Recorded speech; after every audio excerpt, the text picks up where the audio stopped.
నూలులో శతాబ్దాల గౌరవం, పట్టు పరంపరకు ప్రతీక, సంప్రదాయానికి శాశ్వత చిరునామా సఖీ. నమస్తే, వెల్కమ్ టు సుమన్ టీవీ. నేను మీ సాయి భైరి. పశ్చిమాసియాలో నెలకొన్నటువంటి యుద్ధ వాతావరణ పరిస్థితులు ఇప్పుడు గ్యాస్ పైన ఇబ్బందికరమైనటువంటి పరిస్థితులను తీసుకువచ్చినట్టుగా తెలుస్తుంది. ఇప్పటికే ఇండియాలో కమర్షియల్ గ్యాసులకు సంబంధించి కొంత చర్చ నడుస్తుంది. హోటల్స్ కూడా మూతపడేటువంటి పరిస్థితి చాలా ప్లేసులలో వచ్చినట్టుగా తెలుస్తుంది. అసలు గ్యాస్ కొరత ఎంత మేరకు ఉంది, నిజంగానే ఆ కొరత అనేది ఉందా ఇండియాలో, లేకుంటే ఎక్కడైనా ఇబ్బందులు ఉన్నాయి? దీనికి సంబంధించి మనం మాట్లాడదాం. మనతో పాటు federation of LPG distribution of India Venkateswararao garu ఉన్నారు, జాతీయ అధ్యక్షులు. వారితో మాట్లాడదాం. అసలు ఏం షార్టేజ్ ఉంది గ్యాస్లో, ప్రస్తుతానికి ఎంత నిల్వలు ఉన్నాయి ఏంటని కూడా తెలుసుకుందాం. సార్ నమస్తే. సార్ ఏంటి సార్ ప్రజెంట్ సిచ్యువేషన్ ఏంటి ఇండియాలో? మనకు అంటే ఓన్లీ కమర్షియల్ గ్యాసెస్ వరకే ఇబ్బందికరమైనటువంటి పరిస్థితి వచ్చిందా, లేకుంటే ఓవరాల్గా గ్యాస్ షార్టేజ్ కారణంగా ఈ పరిస్థితులు నెలకొన్నాయా? తప్పకుండా ఉంటాయి. యుద్ధము అన్నాక యావత్ ప్రపంచానికి ఈ ప్రాబ్లం వచ్చింది.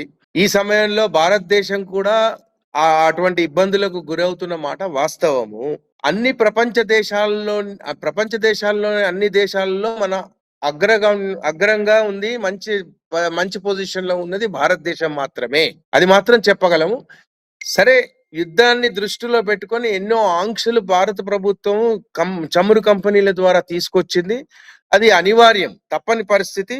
ఎందుకంటే మనకున్న రిజర్వ్స్ ను స్టోర్ చేసుకొని వీలైనంత వరకు పొదుపు చేసుకోవాలనేటువంటి ఉద్దేశం తప్ప వేరే ఏం లేదండి. ఇన్ కేసు ఇంకా వారం రోజుల కంటే ఇంకెక్కువ, లేకుంటే 1 month వరకు ఈ యుద్ధం అలానే కొనసాగితే, మన నిల్వలు కూడా అయిపోయేటువంటి పరిస్థితి వస్తే ఆల్టర్నేట్ ఏమన్నా ఉందా సార్ మనకు ఆప్షన్, లేకుంటే ఇంకా ఇబ్బందులు చూసే అవకాశం ఉంటుందా? మంత్రిత్వ శాఖ తొందరగానే స్పందించిందండి. భారత మంత్రిత్వ శాఖ, పెట్రోలియం మంత్రిత్వ శాఖ ఆల్రెడీ అమెరికాతో ఒక ఒప్పందం చేసుకుంది కొత్తగా.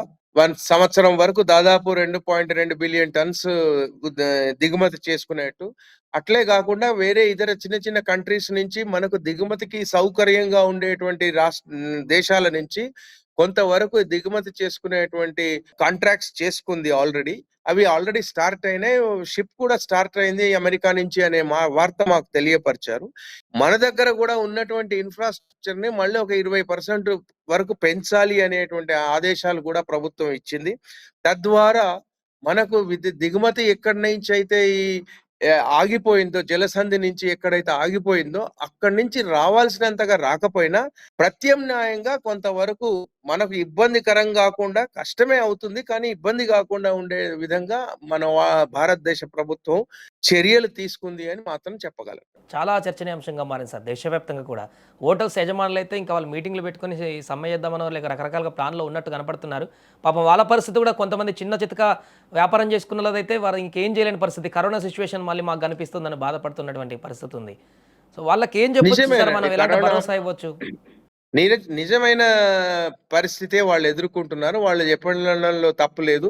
ఆల్రెడీ వాళ్ళు ప్రభుత్వానికి నివేదిక పంపించారు. అయ్యా, మేము చాలా మా పొట్ట మీద కొట్టినట్టు అవుతుంది, మన గ్యాస్ మీదే ఆధారపడి ఉన్నాం అనేటువంటి మాట వారికి ప్రభుత్వానికి తెలియజేశారు. ప్రభుత్వం కూడా సానుకూలంగా స్పందిస్తుందని నేను అనుకుంటున్నాను. ఎందుకంటే ఇప్పుడు సరళీకృతం చేయడంలో పొదుపు అనే విషయాన్ని ముందుకు పంపించేందుకు, పొదుపు అనే విషయాన్ని ప్రజల బ్రెయిన్స్ లో నాటడానికి ప్రయత్నం జరుగుతుంది. ఈ సందర్భంలో మీకు తెలుసు, ప్రభుత్వం దాదాపు 12 కోట్ల ప్రధానమంత్రి ఉజ్వల యోజన కనెక్షన్స్ ఇచ్చింది. ఒక్కొక్క కనెక్షన్, ఒక్కొక్క సిలిండర్ మీద 300 రూపాయల సబ్సిడీ ఉంటుంది. ఈ సబ్సిడీ భారాన్ని భరిస్తూ దాన్ని ఏమాత్రం తక్కువ చేయకుండా వాళ్ళు కూడా 12 సిలిండర్ల నుంచి 9 సిలిండర్లకు వారిని కూడా నిషేధించారు. అదే విధంగా ప్రతి చోట వీలైనంత వరకు తక్కువ చేస్తూ ప్రస్తుతము ఇంపార్టెంట్ అనుకున్న వాటికే ఇస్తున్నారు. అంటే హాస్పిటల్స్ కి, ఏది మన వాణిజ్య గ్యాస్ హాస్పిటల్స్ కి, కొన్ని స్కూల్స్ కి మాత్రమే ఇస్తున్నారు. అతి తొందరలో వాళ్ళకు కూడా కొంత పర్సంటేజ్ కట్ చేసి ఒక కోటా సిస్టమ్ లాగా ఇస్తారు అనేది నాకు తెలిసిన ఇన్ఫర్మేషన్. ఇప్పుడు దీనివల్ల కొంత బ్లాక్ మార్కెట్ కూడా పెరిగే అవకాశం ఉన్నటువంటి చర్చ ఒకటి నడుస్తుంది సార్. ఇప్పుడు దాన్ని ఎట్లా అడ్డుకోవాలి? ఎందుకంటే గృహోపకరణాలకి ఎలాంటి ఇబ్బంది లేదు, అందరికీ ఇస్తామన్నారు. సో వారి ద్వారా తీసుకొని మళ్ళీ ఇటు మళ్లించే అవకాశం ఏమైనా ఉందేమో అన్నటువంటి చర్చ కూడా కొనసాగుతుంది. ప్రభుత్వం దీన్ని దృష్టిలో పెట్టుకొని ఎస్మా కూడా ప్రయోగంలోకి తీసుకొచ్చింది. మొత్తం రాష్ట్ర ప్రభుత్వంలో ఉన్న అధికారులందరినీ కూడా అప్రమత్తం చేసింది. ఆల్రెడీ వాళ్ళు రైడ్స్ చేయడం మొదలు పెట్టారు. చాలా చోట్ల సిలిండర్స్ ని ఇట్లాంటి సిలిండర్స్ బ్లాక్ మార్కెట్ చేసే అవకాశాలు ఉన్న స్పాట్స్ ను గుర్తు చేశారు, పట్టుకున్నారు. ఆల్రెడీ ఆ కార్యక్రమం మొదలైపోయింది.